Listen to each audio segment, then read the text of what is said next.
students. Just recall what we have discussed in our last class.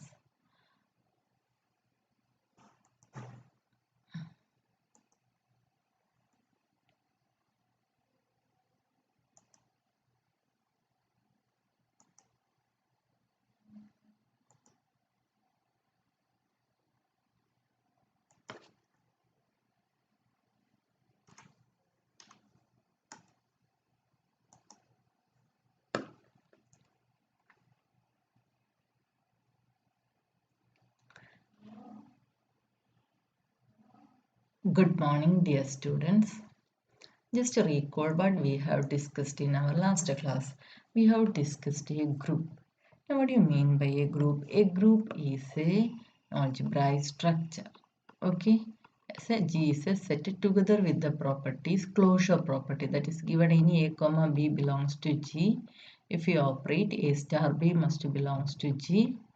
Associative with property hold, that is A star B star C equal to A star B star C. Similarly, identity element exists. That means there exists a E belongs to G such that A star E equal to E star A for every A belongs to G. Also, for every A belongs to G, A inverse exists. That means A star A inverse equal to E equal to A inverse star A. Okay. If G satisfies this condition, then we call G is a group. Okay. If star is already given, or we can sometimes use the notation AB belongs to G. That means there is a star. Okay. The star is understood, or ABC equal to ABC. That does not mean the operation is multiplication. Okay. AE equal to EA and A inverse equal to E equal to A inverse A. Okay, then we call G is a group. Okay, now moving to one property, and this property is called cancellation property of groups. Listen carefully, proof is very easy, property is also very easy. Let G be a group. Okay, and let ABC belongs to G. If AB equal to AC, if AB equal to AC, then B equal to C. Similarly, next property, if AC equal to BC, then A equal to B. Okay. So you may think that if AB equal to AC, then B equal to C. Nah? But actually this is not true in general. In the case of numbers, it is true, but in the case of other structures, this may not be true. Okay, this property is called cancellation law, and here this is called left cancellation law. Okay, AB equal to AC implies B equal to C. This is called left cancellation law. Okay, and here AC equal to BC implies A equal to B. This is called right cancellation law. Okay, so moving to the proof. So we have to we cannot directly cross A. Okay, remove A. So moving to the proof, we have to use the properties of group. So given AB equal to AC, we are proving the first part. Okay, as G is a group, given any element A belongs to G, clearly A inverse belongs to G. Okay, and we are multiplying on the left by A inverse. You must note this is not actually our multiplication. Multiplying here means operating. Okay, here multiplication means here mean it is an operation. Okay, it is the operation star. Okay, so multiplying on the left by A inverse means what we get? A inverse AB equal to A inverse AC. I am repeating, this is not the multiplication. This is actually means operating. Okay, operating A inverse on the left, we get like this. But we know that G is a group. That means associativity holds. So we can write like this. But we know that A inverse is inverse of A, though therefore A inverse A is equal to the identity element E. So EB equal to EC. As E is the identity element, we get EB equal to B and EC equal to C. This implies B equal to C. Therefore, if AB equal to AC, then B equal to C. Okay, this is important. Now moving to the next proof, if AC equal to BC, then we have to prove A equal to B using the same technique. Okay, so here we are operating with the C inverse because C belongs to G. As G is a group, C inverse clearly belongs to G. So we can operate with the C inverse. So AC C inverse is equal to BC C inverse. Clear? Okay. You must remember this is not multiplication. This is just operating. Okay. So for convenience, we are avoiding the notation star. Okay.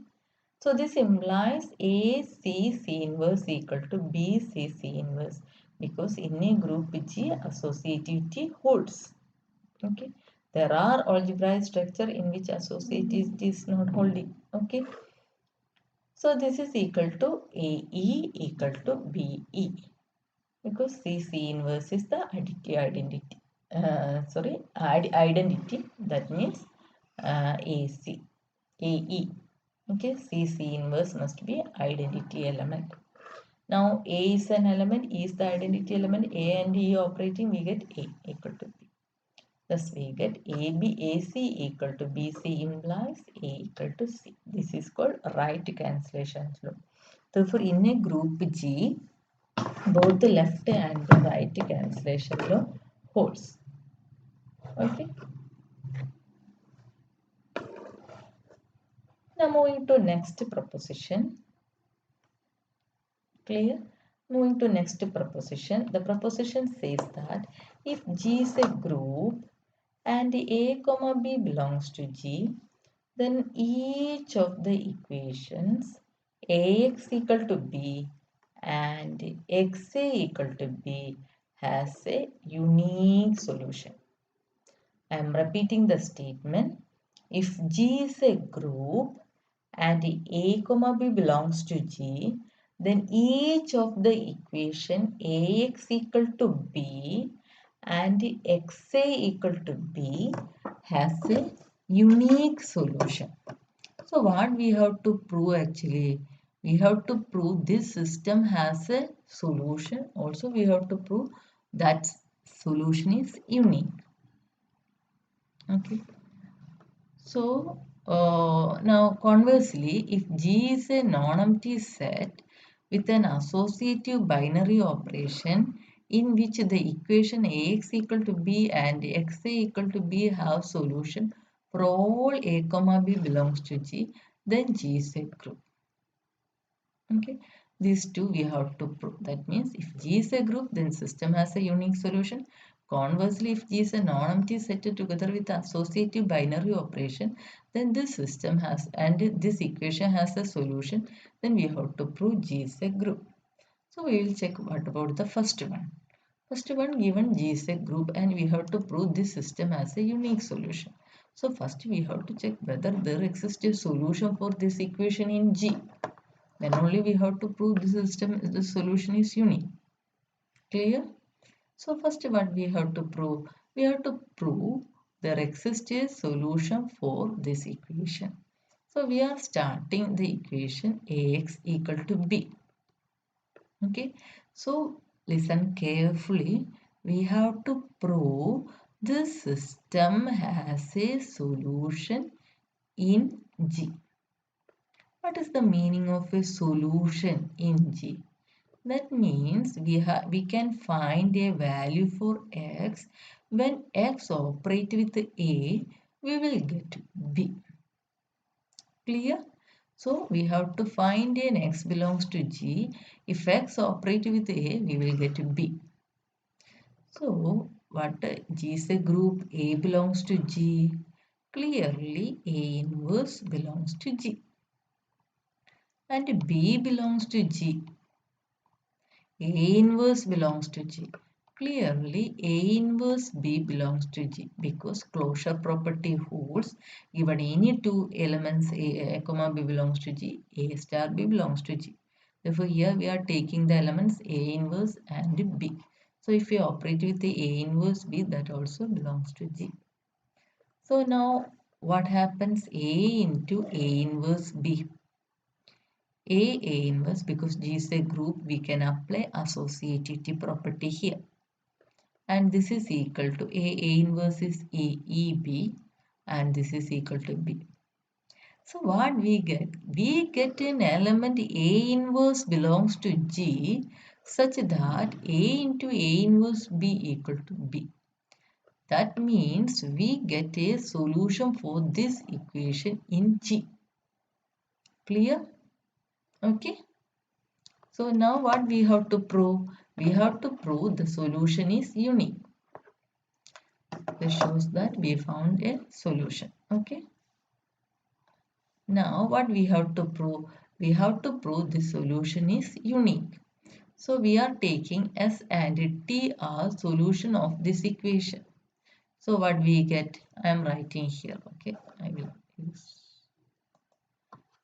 S and T are solution. That means AS equal to B and a T are solution. AT equal to B.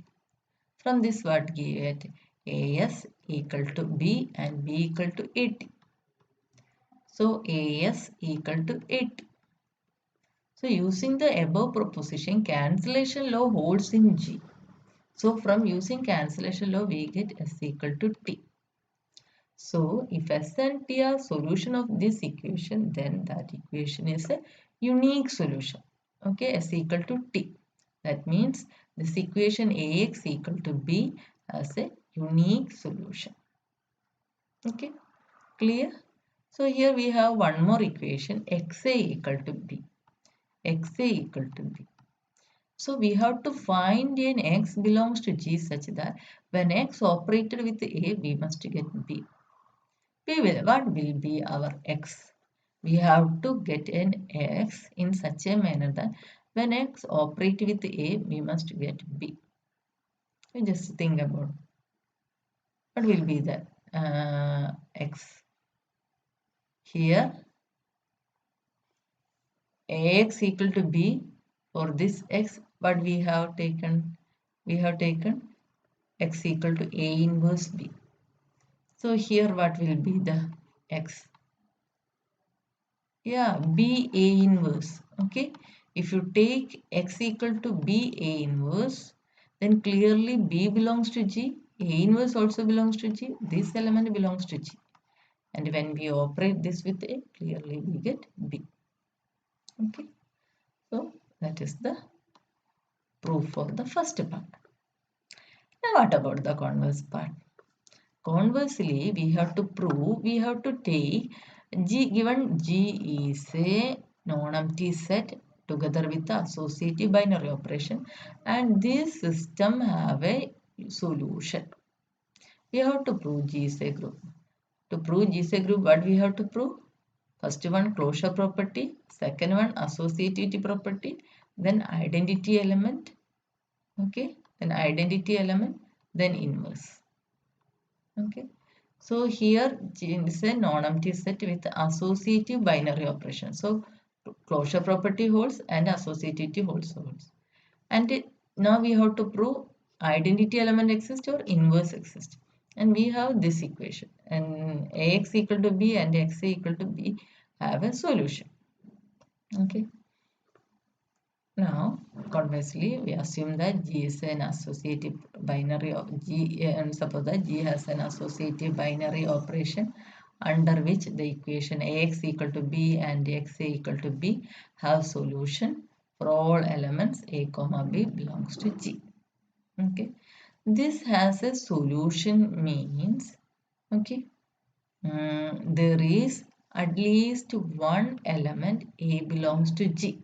Okay, this has a solution means clearly this is a equation. This has a solution means clearly our set G is a non-empty set. Okay, so there is at least one element A belongs to G.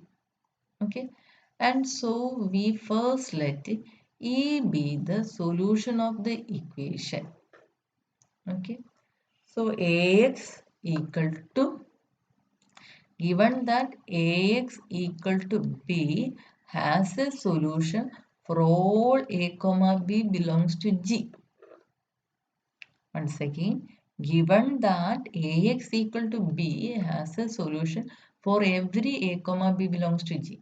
A is again belongs to G. Therefore, Ax equal to A also must have a solution. Clear? Ax belongs to B, the system, the equation Ax equal to B has a solution in G. Therefore, and it is true for every A comma belongs to G. So here we are taking B as A itself. Therefore, Ax equal to A must have a solution. Okay.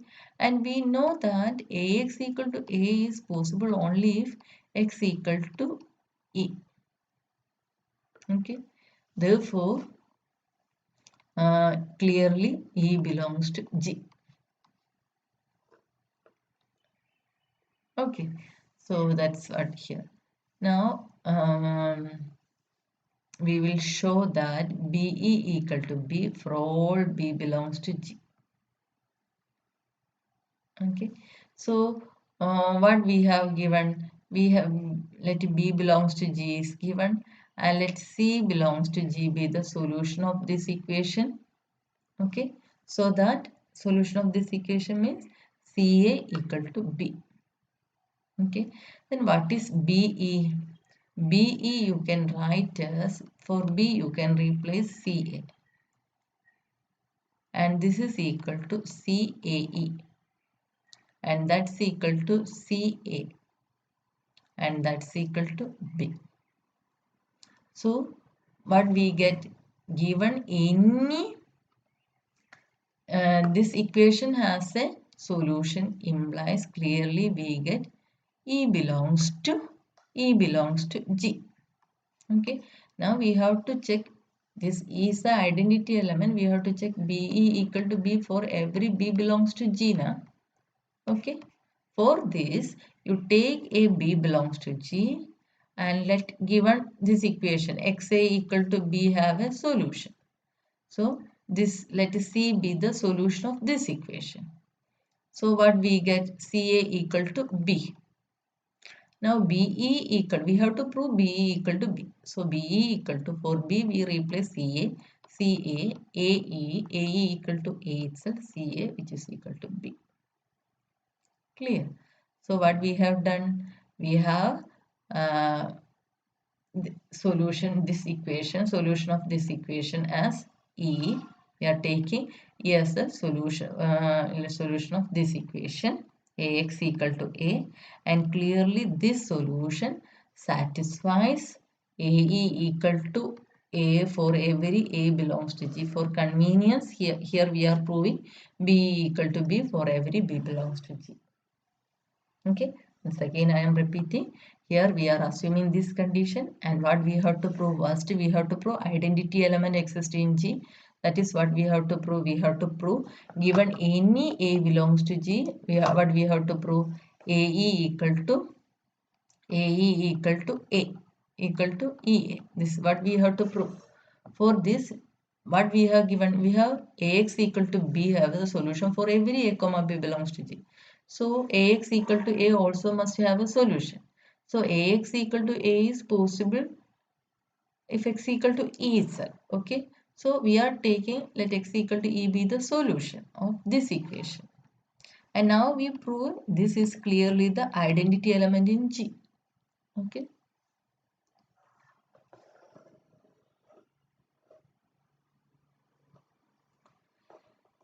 Now we have to prove there exists an inverse element.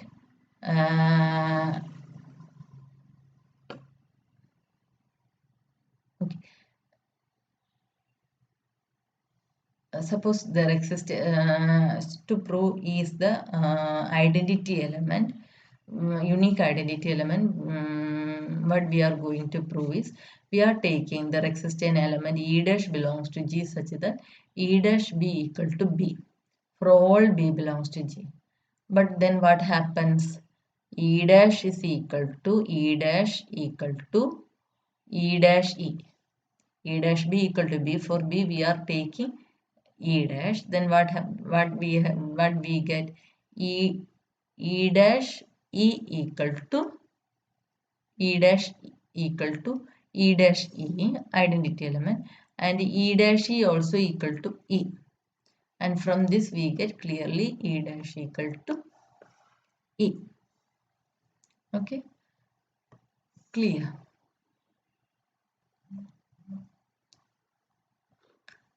Now what we have to prove here first. Okay. This E satisfies the condition and to show that identity element for G. Okay. Now we have to prove given any B belongs to G, we must find an inverse for B. Okay. So for this, let C be a solution of the equation Bx equal to E. Let C be a solution of the equation Bx equal to E. And let D be the solution of the equation Xb equal to E. We have Ax equal to B, and these two both equation have a solution in, we have this both equation have a solution in G. So here Ax equal to B, and for this here we are taking C be the solution of, for Ax we are taking B, clearly B belongs to G and E belongs to G. So for Ax equal to B, for A we are taking B, and for B we are taking E because clearly E belongs to G. And let C be the solution of this equation, and let D be the solution of this equation. Okay, we are just changing the values of A and B. Okay, so now what happens? We have D is equal to D because D is E is the identity element, and D equal to which is equal to D, and identity element is same as BC. Okay, because C is a solution of this equation, that implies BC equal to E. D is a solution of this equation, that means what we get, DB equal to E. So D equal to DE as is the identity element. For E we replace it as BC, and if DB you can write as EC, and this is equal to C. So D and C so D equal to C. So what we get? We get BC equal to E and CB equal to E. Okay, so because we have DB equal to E, but D equal to C, that means CB equal to E. So BC equal to E equal to CB. That means C is the inverse for B. That is B inverse equal to C. C also belongs to G because C is the solution of the equation Bx equal to E. That means inverse exists for B. As B is arbitrary, we can prove every element in G has an inverse in G. Now moving to next definition. A group G is said to be abelian if AB equal to BA for all A comma B belongs to G. A group G is said to be abelian if AB equal to BA for all A comma B belongs to G. Okay, that's all for today's class.